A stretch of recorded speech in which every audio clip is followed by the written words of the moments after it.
Streamed it on the internet. I mean, part of it was having a long rehearsal period. And thank you for kind of noticing those two scenes in particular. I mean, we rehearsed for 3 weeks, which is, you all know, is quite unusual in today's film culture, where rehearsal is considered a kind of dispensable luxury rather than something essential.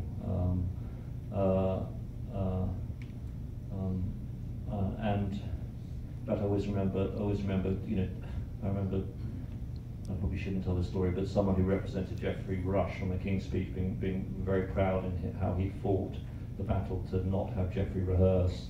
When I get a phone call from Geoffrey saying he just landed at Heathrow Airport because he'd flown himself in 6 weeks early to start rehearsing.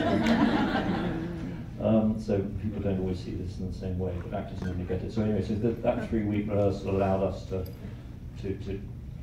start to create a sense of history in their relationships. I think what's very hard, you know, was you're coming in on a marriage that's been going for 5, 6, 7 years, and it's difficult to expect actors to have that intimacy without at least 3 weeks together. In terms of the sex scenes you were talking about, I mean, I was kind of I don't know if any of you saw Ang Lee's wonderful movie Lust, Caution.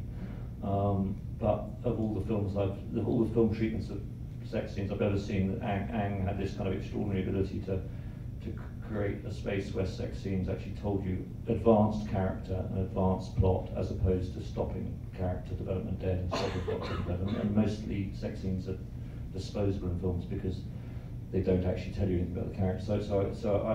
Whereas I had this feeling that there's an intimacy in sex in a loving couple where people can betray themselves or true identities can be revealed. So to me it was very important that Lily was hinted at in those early scenes. And as to the practicalities, Eddie and I were typically British and very embarrassed to shoot them. Alicia was typically Scandinavian and thought we were sort of nonsensical to be inhibited and just get on with it. So luckily we had Alicia.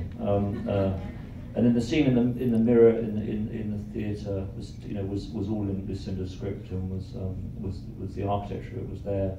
I mean, for me, it was about trying to get that balance right between the sense of Lily's revulsion at her body, but also Lily's discovering of a new potential beauty in her body.